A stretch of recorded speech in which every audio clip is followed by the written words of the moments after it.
Lost in space season 1 episode number 7।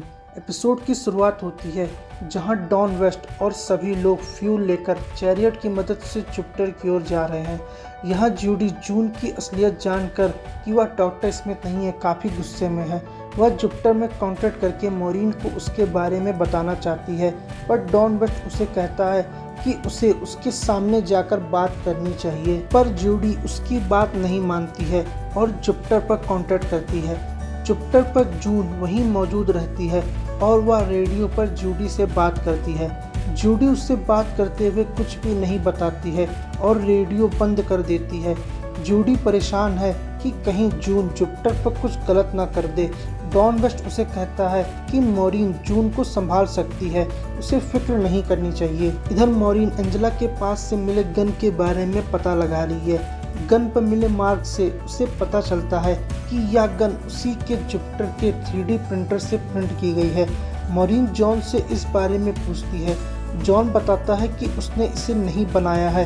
तभी will वहां आता है और बताता है कि इसे रोबोट ने बनाया था। विल बताता है कि रोबोट ने यह गन उसके लिए बनाई थी और वह उसी के पास थी। उसने उस गन को छुपा दिया था। सभी लोग उस जगह को देखते हैं जहां विल ने गन को छुपाया था। जॉन बताता है कि एंजेला ना तो लाइट टावर पर काम कर रही थी और ना ही वह इस जुपिटर में आई थी।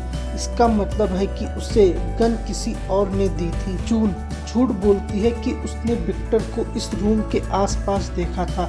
मॉरीन उससे बताती है कि विक्टर ऐसा नहीं कर सकता है, पर जॉन बताता है कि कोई भी अपनी फैमिली को बचाने के लिए कुछ भी कर सकता है। तब मॉरीन डिसाइड करती है कि वो लोग एंजेला से ही जाकर पूछेंगे कि उसे गन किसने दी थी। जॉन और मॉरीन चैरियट लेकर जा ही रहे होते हैं कि तभी लैंडस्लाइड होना शुरू हो जाता है।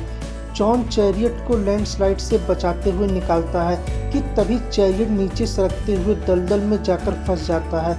जॉन चैरियट को निकालने की कोशिश करता है, पर चैरियट के पहिए बुरे तरीके से दलदल में फंस जाते हैं। इधर लैंडस्लाइड की वजह से सभी लोग जिस रास्ते से आए हुए होते हैं वहां की जमीन में बड़ी दरार आ जाती है।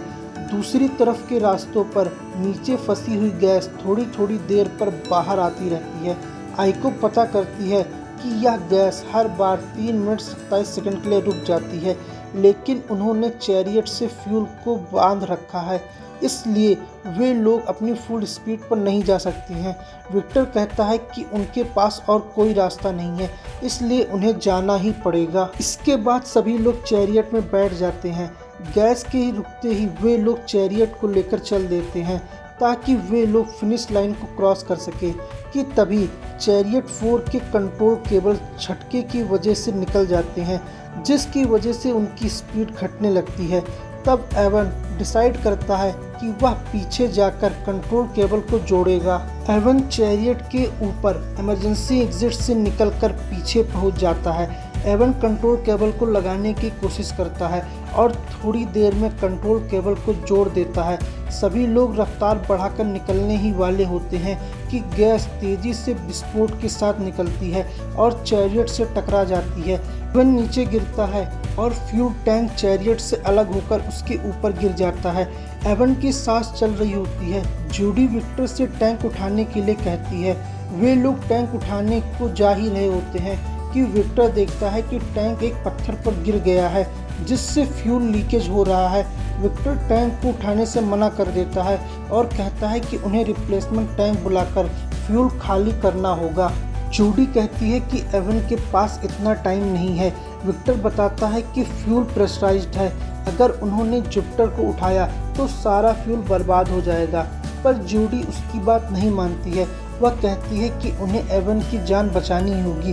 विक्टर कहता है कि फ्यूल के न मिलने से वे सभी लोग मारे जाएंगे। तभी एवन की सांस कमजोर होने लगती है। जूडी डॉन वेस्ट को टैंक उठाने के लिए कहती है। यहाँ हम देख सकते हैं कि डॉन वेस्ट किसी को भी मरता हुआ नहीं देख सकता है। वह आगे बढ़ता है। विक्टर उसे कहता है कि अगर उसने टैंक उठाया तो उसे एक भी पैसा नहीं मिलेगा, पर डॉन वेस्ट उसकी बात नहीं सुनता है और जाकर फ्यूल टैंक को चैरियट की मदद से उठाता है। टैंक उठते ही जूडी एवन को निकाल लेती है और सारा फ्यूल नीचे गिर जाता है। इधर जून रोबोट को ढूंढने के लिए निकली हुई है। तब जून उस चट्टान पर पहुंच जाती है और रोबोट के टूटे हुए पार्ट्स को ढूंढ लेती है। जून रोबोट के सारे पार्ट्स को इकट्ठा कर रही है ताकि वह रोबोट को जोड़ सके और रोबोट उसके साथ चलकर उसे प्रोटेक्ट करे। यहाँ पर जून रोबोट को अपने तरीके से इस्तेमाल करना चाहती है। इधर मॉरीन और जॉन चैरियट में फंसे हुए हैं। इधर मॉरीन रेडियो से कांटेक्ट करने की कोशिश करती है पर उनका एंटीना टूटकर बाहर ही गिर गया है। तब जॉन चैरियट के ऊपर चढ़कर रस्सी को पेड़ पर बांधने की कोशिश करता है पर तभी चैरियट तेजी से दलदल में जाने लगता है। मॉरीन जॉन को अंदर बुला लेती है और चैरियट पूरे तरीके से दलदल में डूब जाता है। दूसरी तरफ जूडी एवन से बात कर रही है, उसकी हालत अभी भी खराब है। इधर जूडी डॉन वेस्ट को थैंक्स कहती है क्योंकि डॉन वेस्ट ने पैसों को छोड़कर एवन की जान बचाई। सभी लोग चैरियट लेकर वापस जुपिटर की ओर जा रहे हैं। इधर जून ने रोबोट के सारे पार्ट्स को इकट्ठा कर लिया है पर उसे नहीं पता कि रोबोट को फिर से जिंदा कैसे करना है, इसलिए वह काफ़ी परेशान है। इधर मॉरीन चैरियट के अंदर कांटेक्ट करने की कोशिश कर रही है। चैरियट के अंदर गर्मी भी बढ़ती जा रही है। जॉन मॉरीन से बता रहा है कि वह अपनी की गई पुरानी गलतियों से काफ़ी परेशान है। जब उसे पता चलता है कि वे और उसके बच्चे उसे छोड़कर अल्फा सेंटोरी जा रहे हैं, तब उसे उसकी गलतियों का एहसास होता है। तब मॉरीन बताती है कि सिर्फ उसी ने गलतियां नहीं की है। वो खुद जब अल्फा सेंटोरी जाना चाहती थी तब विल टेस्ट में फेल हो गया था पर उसने चीटिंग करके विल को पास करा दिया था। जॉन कहता है कि उसने जो कुछ भी किया वह उसने अपने बच्चों के भविष्य के लिए किया है। यहाँ हम देखते हैं कि मॉरीन और जॉन के बीच में अभी तक जो भी टेंशन चल रही होती है वह अब खत्म हो गई है। दूसरी ओर डॉन और जूडी एवन को लेकर जुपिटर की ओर जा रहे हैं। जूडी एवन से बात कर ही रही होती है कि तभी एवन की पल्स वीक होने लगती है। जूडी उसे इंजेक्शन देकर उसके पल्स को बढ़ाती है कि तभी उसकी सांस धीरे धीरे बंद हो जाती है और इवन की यहाँ पर डेथ हो जाती है। इधर मॉरीन और जॉन कोशिश कर रहे हैं कि वे लोग किसी तरह वहाँ से निकल सके। तभी जॉन को चैरियट में स्पेस सूट मिलता है। मॉरीन उसे बताती है कि स्पेस सूट सिर्फ एक ही है, इसलिए उन्हें कोई और रास्ता निकालना होगा। जॉन उसे बताता है कि थोड़ी ही देर में चैरियट के अंदर CO2 भर जाएगा और वे लोग मर जाएंगे, इसलिए मॉरीन को सूट पहनकर यहाँ से निकल जाना चाहिए। मॉरीन इसके लिए मना करती है पर जॉन बच्चों के लिए उसे मना लेता है। मॉरीन सूट पहनकर तैयार होती है कि तभी मॉरीन को एक तरीका याद आता है। मॉरीन जॉन को बताती है कि चैरियट एयर टाइट है, अगर वे लोग चैरियट को हीलियम से भर दें तो वे लोग दलदल को हटा सकते हैं। इसके बाद वे लोग हाई एल्टीट्यूड बैलून को चैरियट में लगा देते हैं। मॉरीन हीलियम गैस को ऑन कर देती है और हीलियम प्रेशर से बैलून ऊपर की ओर उठता है और दलदल को हटाते हुए बाहर निकलता है, जिससे मॉरीन और जॉन भी बाहर आ जाते हैं। इधर विक्टर पीटर को साथ में लेकर दूसरे चैरियट के साथ चला जाता है।